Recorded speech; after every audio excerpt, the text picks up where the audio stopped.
probably just hold this because it's not going to connect to this lovely sweater I'm wearing today. All right, so I'm the other Renee, and today you have the pleasure of getting two of us. My legal name is actually Renee Korczak. I'm Polish, but I'm really Americanized, so that's why it's Renee. Title of my talk today is really using peer review to your advantage in web-based courses. So just some background information about me. I teach also another section of Principles of Nutrition, but Sports Nutrition, which is what we're here to talk about today. This is a web-based 2-credit course. We piloted it last fall, so we capped the class at 50. Just to show you guys the jump in numbers, today I have about 126 students. So students are really loving this class, and I'm trying my hardest to improve it as I learn more about web-based technology semester to semester.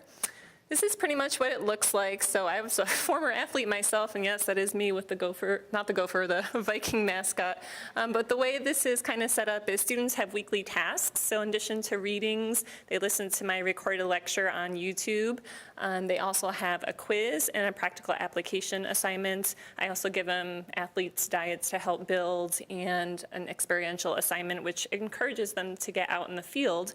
But what I've been loving about web-based technology is for practical application questions. So this is kind of the setup of what my weekly lesson plan looks like. I only reveal my lesson plans week to week, and this is great, I think, because it helps keep everyone on the same page. So they see the topic area we're learning about. I do a quick 5-minute intro video using One Button Studios just to tell them, hey, here's what's going on this week. What were the issues from the previous week? Were there common things that were not understood so well?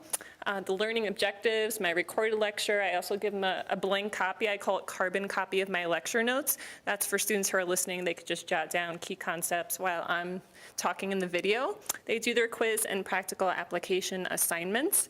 So what are these? So these are actually set up as a workshop in Moodle for those of you who are trying to do this. And it's just a way for me to give students the opportunity, number one, to practice writing, but just apply the knowledge they learned in lecture. So they're kind of like mini essays, and I do require them to use AMA citation style and practice proper referencing. So workshops for this are set up in 2 phases.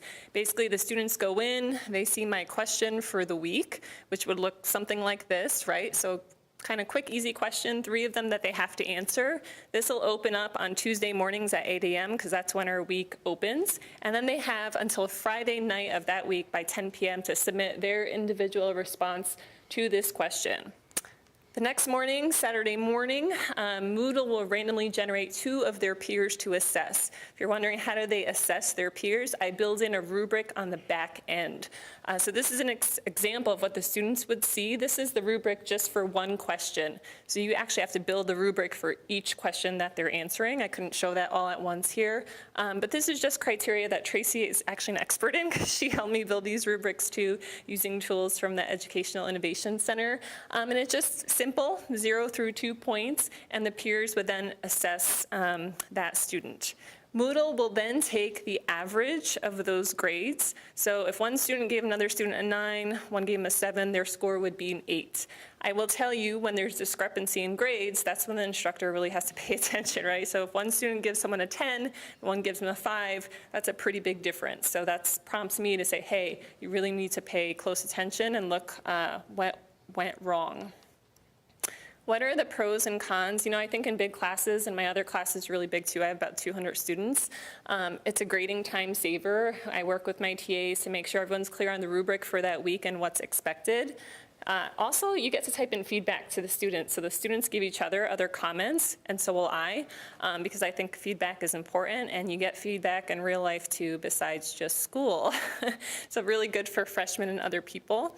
I think these are good mini writing assignments outside of long essays and term papers. Just good to give them mini assignments to practice writing and practice proper referencing. Cons, you know, when there's discrepancies in grades, it happens sometimes. So some students complain, oh, it wasn't fair. Like I said, that should prompt the instructor to step in and take a look. Moodle will let you go back, and I assume Canvas will too, to reassess their answers. Also, things can go wrong if you don't check settings. So this, I think, in its advanced application, you do have to go in, set your dates, make sure things are turned on when they need to be. Otherwise, things won't show assignments and they won't be able to grade their peers if you don't check all of your settings. And there's a lot of them, but it can work to your advantage. I think that's it. So thank you.